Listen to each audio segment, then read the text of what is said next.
నమస్తే, welcome to S9 news. నేను పార్వతి. బులెటిన్లో ముందుగా హెడ్లైన్స్ చూద్దాం.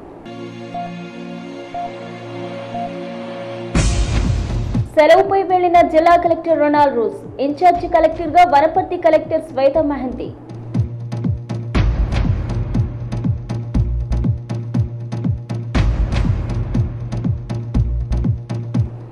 అమితాపూర్లో ఆంజనేయ స్వామి ఆలయ ప్రారంభం, భారీగా హాజరైన భక్తులు.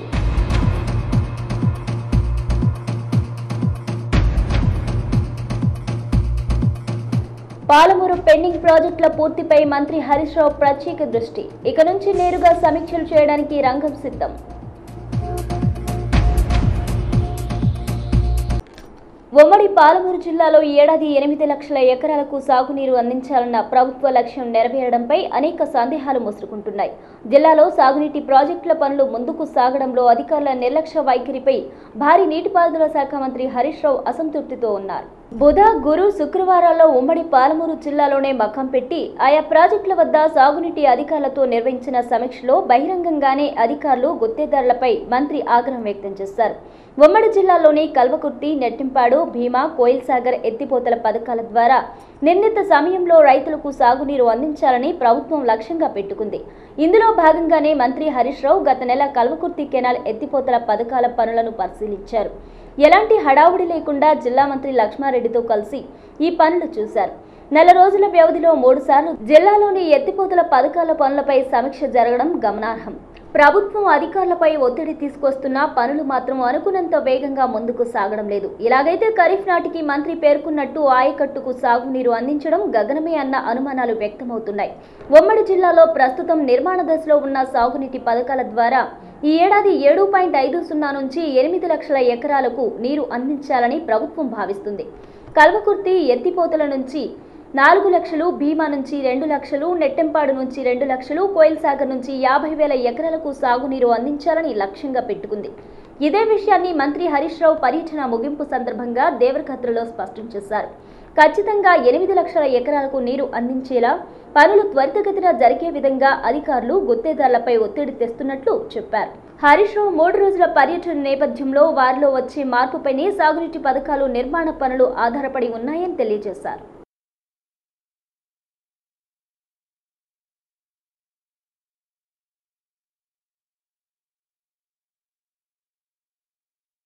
తో పాటు మా గౌరవ శాసనసభ్యులతో పాటు అక్కడే నిద్రించి ఉదయాన్నే రాత్రి కూడా సైట్కి వెళ్ళాం. మళ్ళీ ఉదయం కూడా అక్కడికి వెళ్ళి పూర్తి స్థాయిలో ప్యాకేజ్ 29ను కల్వకుర్తి ప్రాజెక్టు యొక్క ప్యాకేజ్ 29ను అక్కడే దిండి వాగులోనే రివ్యూ చేయడం జరిగింది. ఎర్లీ మార్నింగ్ 6:30-7 ప్రాంతంలో మా యొక్క రివ్యూను మేము ప్రారంభం చేయడం జరిగింది.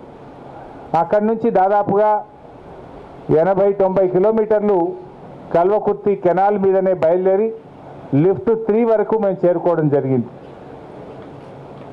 లిఫ్ట్ 3లో కూడా మరి ఆ సర్క్యూట్ పూర్తి చేసినాం. మా ట్రాన్స్కో డైరెక్టర్ గారిని, మా లిఫ్ట్ల యొక్క అడ్వైజర్ పెంటారెడ్డి గారిని కూడా పిలిచి ఆ పంప్ హౌజ్ల యొక్క పని పురోగతిని సమీక్షించడం, అదేవిధంగా విద్యుత్ వలయాన్ని అంటే ఆల్టర్నేటివ్ పవర్ను కూడా లిఫ్ట్ 3కి స్విచ్ ఆన్ చేయడం జరిగింది. ఎందుకంటే ఒక లైన్ ఏదైనా డిస్టర్బెన్స్ వస్తే సెకండ్ లైన్ కూడా దానికి లింక్ చేశాం లిఫ్ట్ 3కి. సో ఆల్టర్నేట్ లైన్ కూడా స్విచ్ ఆన్ చేసుకొని లిఫ్ట్ 3 ప్రోగ్రెస్ను కూడా పూర్తి స్థాయిలో రివ్యూ చేసి గుడిపల్లి గట్టు దగ్గరనే ఆ లిఫ్ట్ 3 గుడిపల్లి గట్టు దగ్గర మొత్తం కల్వకుర్తి ఎత్తిపోతల పథకానికి సంబంధించిన డీటెయిల్డ్ రివ్యూ ఏజెన్సీలు, మా నాగర్ కర్నూలు కలెక్టర్ గారు, మరి మా జూపల్లి కృష్ణారావు గారు, గౌరవ శాసనసభ్యులు, ప్లానింగ్ బోర్డు వైస్ చైర్మన్ గారితో కలిపి గుడిపల్లి గట్టు దగ్గర దాదాపు 4 గంటలు డీటెయిల్డ్గా రివ్యూ చేయడం జరిగింది. ప్యాకేజ్ వైజ్గా లక్ష్యాలు నిర్ణయించడం జరిగింది. మాకు ప్యాకేజ్ 28లో ఈ సంవత్సరం పూర్తి స్థాయి ఆయకట్టుకు ఇవ్వాలి. కల్వకుర్తిలో 70,000 ఎకరాలు ప్యాకేజ్ 28లో ఉంది. దాని కింద పూర్తి స్థాయి ఆయకట్టు 70,000 ఈ సంవత్సరం ఇవ్వాలని టార్గెట్ నిర్ణయించడం జరిగింది. ప్యాకేజ్ 29లో కూడా మరి అడిషనల్ ఆయకట్టు కొంత నిర్ణయించాం కల్వకుర్తి నియోజకవర్గానికి. కొంత ఆలస్యమైన 2-3 మాసాలు దానిని కూడా పూర్తి స్థాయిలో పనులు ముందుకు తీసుకొని పోవాలన్నాం. వాస్తవంగా చెప్పాలంటే ఒక రకంగా ఆనాడు ప్రాజెక్టులు ఆలస్యం కావడానికి కాంగ్రెసే కారణం. ఈరోజు కూడా మళ్ళీ కాంగ్రెస్ పార్టీ ప్రాజెక్టులు ఆలస్యం కావడానికి అడ్డుపడుతూ వచ్చింది.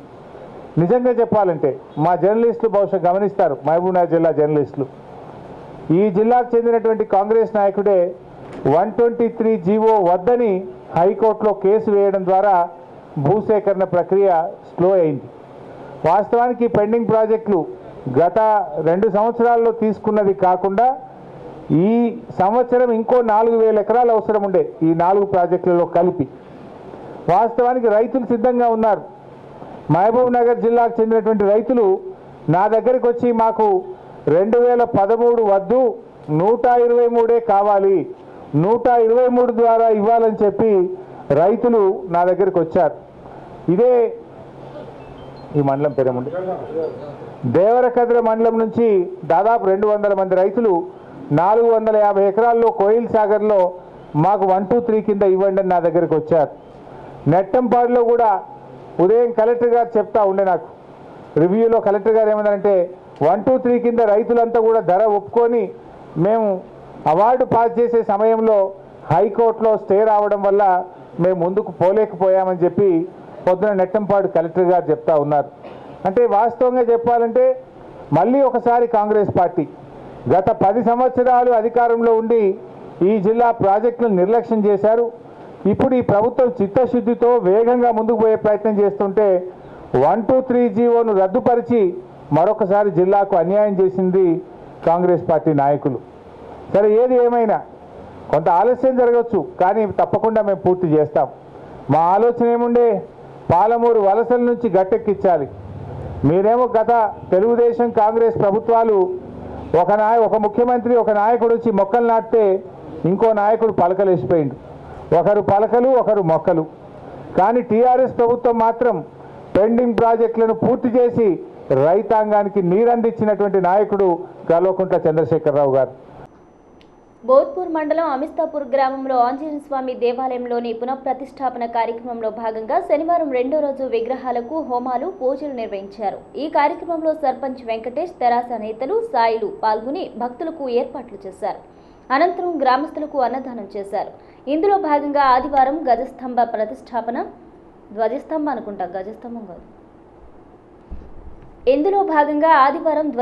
ప్రతిష్టాపన, సీతారాముల ప్రతిష్టాపన కార్యక్రమాలు నిర్వహించనున్నట్లు నిర్వాహకులు తెలిపారు. ఈ కార్యక్రమంలో దేవరకద్ర ఎమ్మెల్యే ఆల వెంకటేశ్వర్ రెడ్డి ముఖ్య అతిథిగా పాల్గొన్నట్లు వారు తెలిపారు.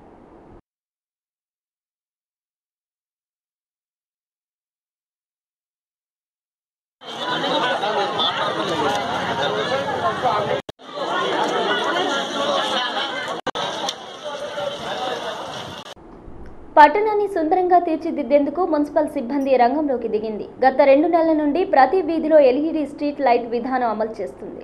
మున్సిపల్ అధికారులు ఇప్పటికే దాదాపు 7,000 ఎల్ఈడీ లైట్లను అమర్చారు. మళ్లీ కొత్తగా 5,000 ఎల్ఈడీ లైట్లు వచ్చాయని, అన్ని వార్డుల్లో అమర్చడానికి మున్సిపల్ అధికారులు సిద్ధంగా ఉన్నామని తెలియజేశారు.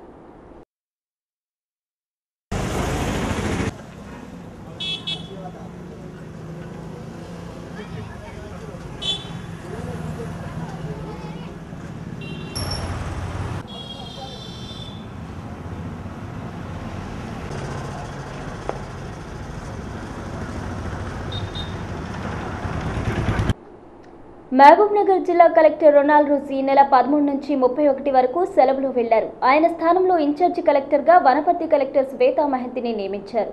మామూలుగా అయితే ఈ వార్తలో పెద్దగా ప్రాధాన్యత ఏమీ కనిపించదు.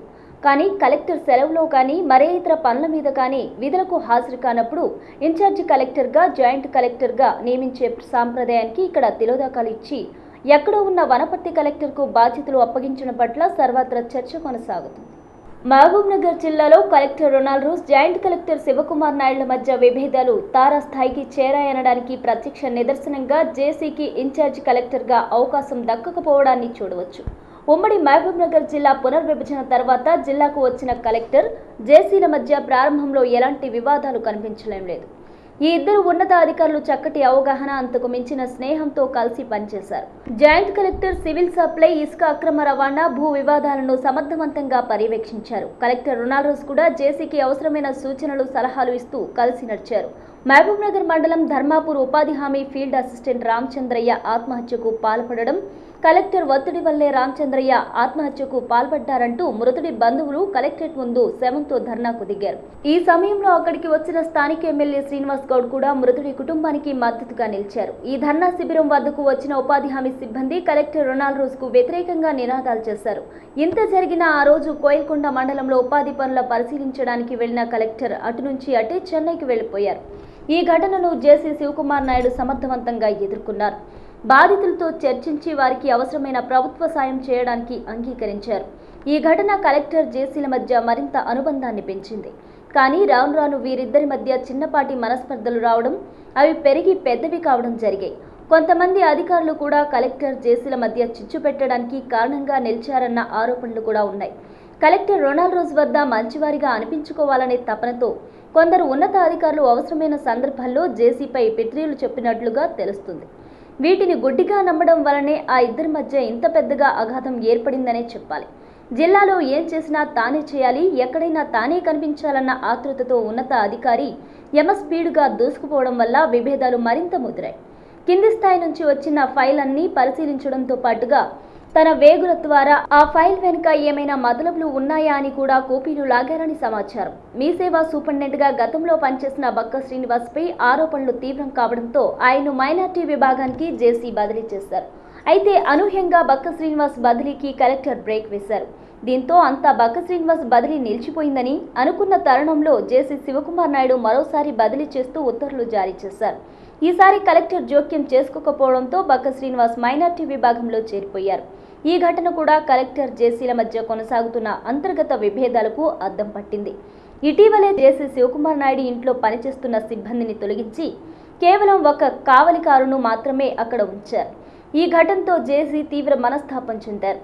తన క్యాంపు కార్యాలయంలో పనిచేసే సిబ్బందిని తొలగించిన వెంటనే జేసీ సీసీ ఖదీర్పై కలెక్టర్ వేటు వేశారు. ఈ ఘటనలు జరిగిన వెంటనే కలెక్టర్ రొనాల్డ్ రోజ్ తాను సెలవులో వెళ్తూ ఇన్ఛార్జి బాధ్యతలను వనపర్తి కలెక్టర్ శ్వేతా మహంతికి అప్పగించి జేసీకి మరో షాక్ ఇచ్చారు. ఏది ఏమైనా జిల్లా అధికారుల మధ్య కొనసాగుతున్న కోల్డ్ వార్కు బ్రేకులు ఎప్పుడు పడేది కాలమే నిర్ణయించాలి. మరి ఇప్పుడు కొన్ని సంక్షిప్త వార్తలను చూద్దాం.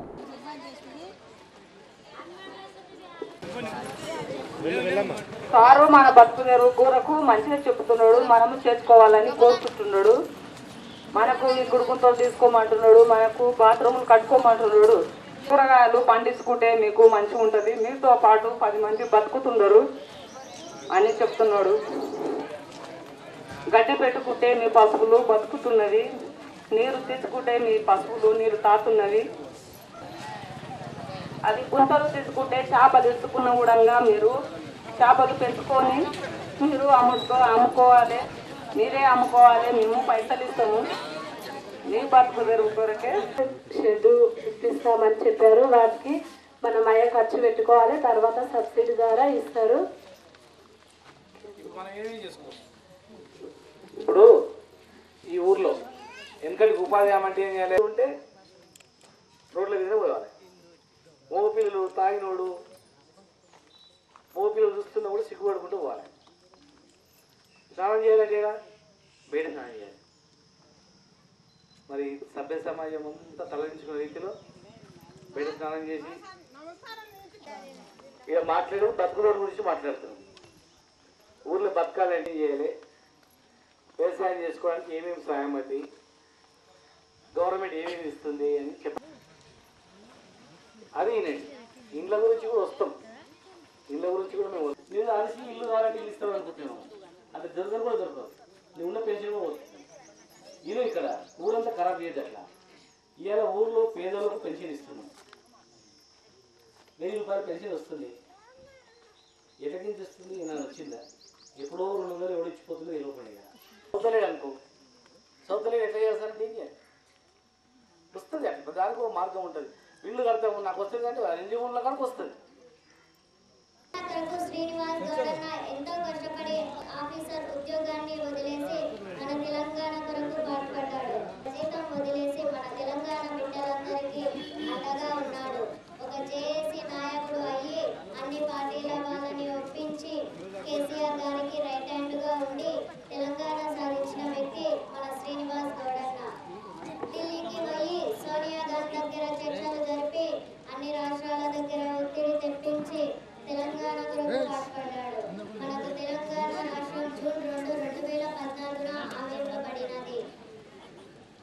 శ్రీనివాస్ గౌడన్న నాకు మైట్నార్ టికెట్ కావాలని తీసుకున్నాడు. ఎందుకంటే మైట్నార్ ప్రజలంతా వర్షాలు లేక కరువు కాటకాలు వచ్చి బొంబాయి లేక హైదరాబాద్ పట్టణాలకు వలసపోయి బతుకుతున్నారు. వీళ్ళ బాధలు చూడలేక సీనన్న నాకు మైట్నార్ కాన్ఫరెన్స్ టికెట్ తీసుకొని వీళ్ళ బాధలు తీరుస్తానని కంకణం కట్టుకున్నాడు. ఎమ్మెల్యేగా గెలిచాడు. గెలిచిన తర్వాత ప్రభుత్వం నుండి వచ్చే సంక్షేమ పథకాలు అందరికీ అందేలా చూస్తున్నాడు. ఒక అంశం ఏమిటంటే అప్పుడు 4 కేజీల బియ్యం ఉండేది, ఇప్పుడు 6 కేజీలుగా చేసిన వ్యక్తులు కేసీఆర్ గారు మరియు శ్రీనివాస్ గౌడన్న. రెండవ అంశం ఏమిటంటే గత ప్రభుత్వంలో 200 రూపాయల పెన్షన్ వస్తుండగా ఇప్పుడు 1000 రూపాయలుగా చేసిన వ్యక్తులు కేసీఆర్ గారు మరియు శ్రీనివాస్ గౌడన్న. గత ప్రభుత్వంలో కరెంటు ఎప్పుడు పోతుండేనో ఎప్పుడు వస్తుండేనో తెలియకుండే.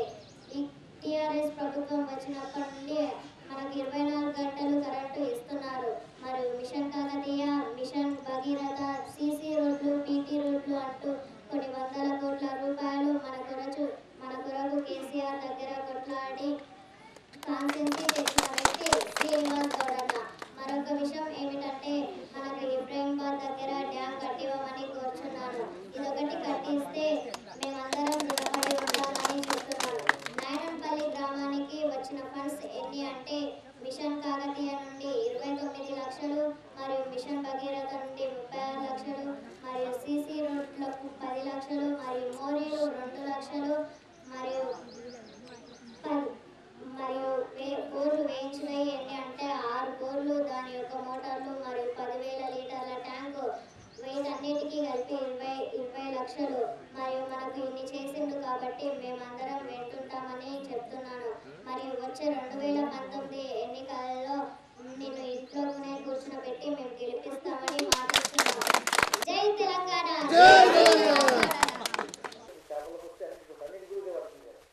మధ్యలో కొందరు దళాలు ప్రవేశించి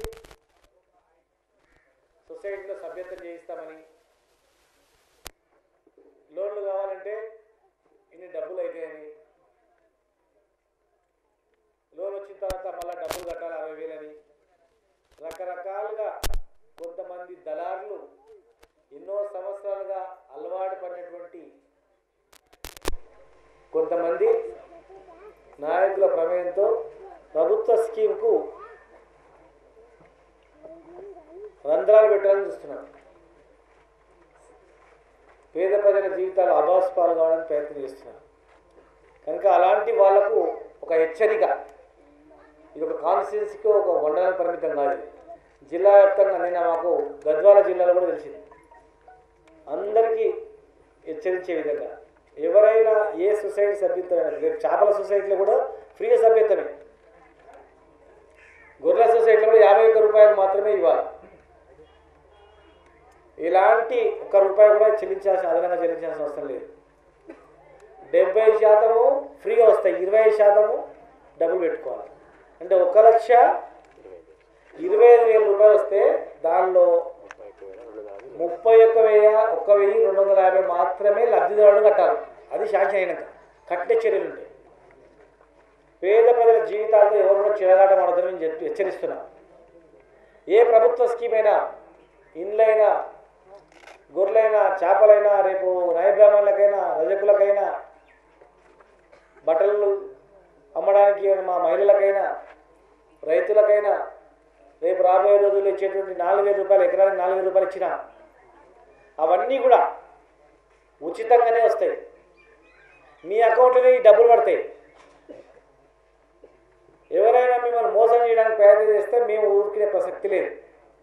అలాంటి వాళ్ళపైన కఠినమైన చర్యలు ఉంటాయి. మా అధికారులు మేమందరం కూడా పేద ప్రజలకు సేవ చేయడానికి, పనిచేయడానికి వచ్చారు మా వాళ్ళందరూ కూడా. దళారుల మాటలు మీరు నమ్మొద్దు, ఎవరు కూడా నమ్మొద్దు.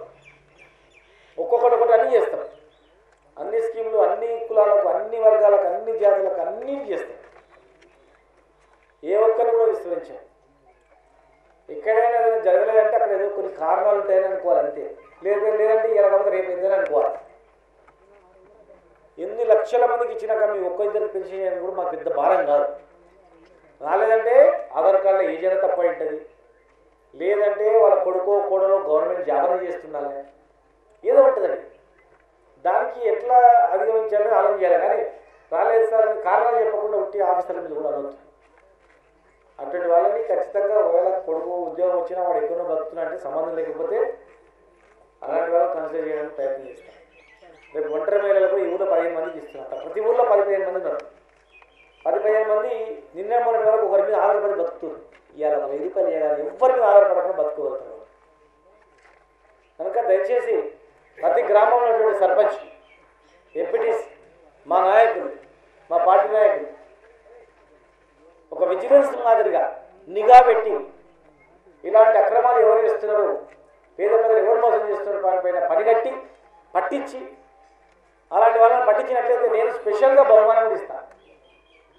పేద ప్రజలు మోసం చేసి ఎవరైతే డబ్బులు ఇప్పిస్తాం, డబ్బులు ఇవ్వని మేము ఇప్పిస్తామని చెప్పి ఎవరైతే మోసం చేసి డబ్బులు అడుగుతాడో ఆ అడిగిన వ్యక్తి పేరు పలానా వ్యక్తి అని చెప్పి ఫోన్ చేస్తే రికార్డ్ చేయడమో లేకపోతే సాక్ష్యం పలానా ఎల్ఐ ముందని అన్నాడు అని చెప్పి చెప్పిన అలాంటి సాక్ష్యంను విచారించి ఆయన మీద యాక్షన్ తీసుకుంటాం. పట్టించినటువంటి వ్యక్తికి ఖచ్చితంగా సత్కారం చేస్తాం. తర్వాత నగదు పారితోషికం ఇస్తాం. పట్టిస్తే 5,000 రూపాయలు ఇస్తాం నా జీతంలోకి ఇచ్చి. ఎంతమంది పట్టిస్తే అంతమందికి ఇస్తాం 5,000 రూపాయలు. మా యాదవ సోదరులని కానీ, మా ముద్రా సోదరులను కానీ, ఇంకా మా నాయ గ్రామాలను కానీ, లోన్లు ఇచ్చే దగ్గర మైనార్టీలను కానీ ఎవరైనా మోసం చేయడానికి పోయి దళారులు ప్రవేశించి దళారులు డబ్బులు అడిగితే ఆ దళారులు రాజకీయ దళారులు ఎవరైనా డబ్బులు అడిగితే వాళ్ళని పట్టిస్తే ఖచ్చితంగా నేను ఇస్తాను. మన అధికారులు అందరూ మనకు పనిచేయడానికి ఉన్నారు. అధికారుల పేరు చెప్పి ఎవరైనా మోసం చేస్తే కూడా ఆ అధికారులకు సమాచారం ఇవ్వరు. తెలంగాణ ఉద్యోగులు, తెలంగాణ అధికారులు, తెలంగాణ రాష్ట్రం గురించి కొట్లాడినటువంటి వాళ్ళు వీళ్ళు. ఉద్యోగాలు పోయినా పర్లేదు కొట్లాడినటువంటి వాళ్ళు వీళ్ళు. 100% మాకు నమ్మకం ఉంది. మా అధికారులు, ఉద్యోగులు నిక్కచ్చిగా పనిచేస్తారు.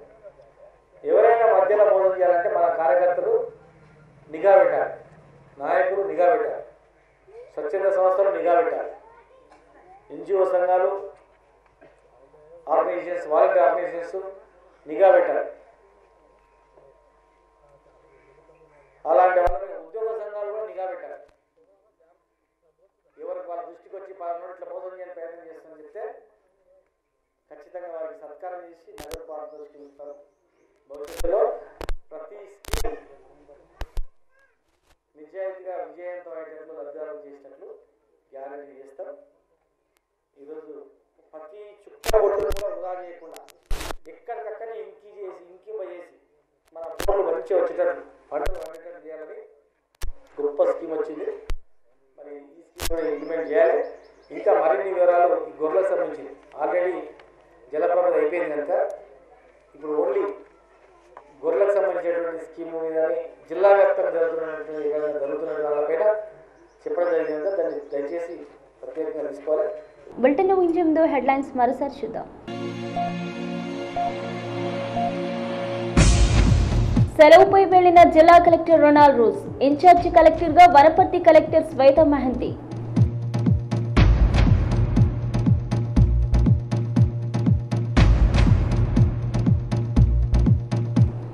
అమిస్తాపూర్లో ఆంజనేయ స్వామి ఆలయ ప్రారంభం, భారీగా హాజరైన భక్తులు.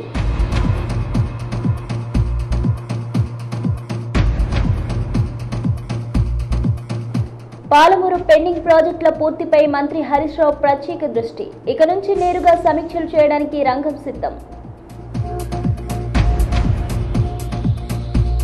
ఇక ఈ బులెటిన్ తిరిగి మీరు యూట్యూబ్లో వీక్షించాలనుకుంటే ఎస్ఐ న్యూస్ మహబూబ్ నగర్ లేదా ఎస్ఐ న్యూస్ ఎంబీఎన్ఆర్ అని టైప్ చేయడం ద్వారా వీక్షించవచ్చు. ఇవి బులెటిన్ అప్డేట్స్. మరిన్ని అప్డేట్స్ కోసం చూస్తూనే ఉండండి ఎస్9 న్యూస్. ప్రతి దృశ్యం మన జిల్లాలో.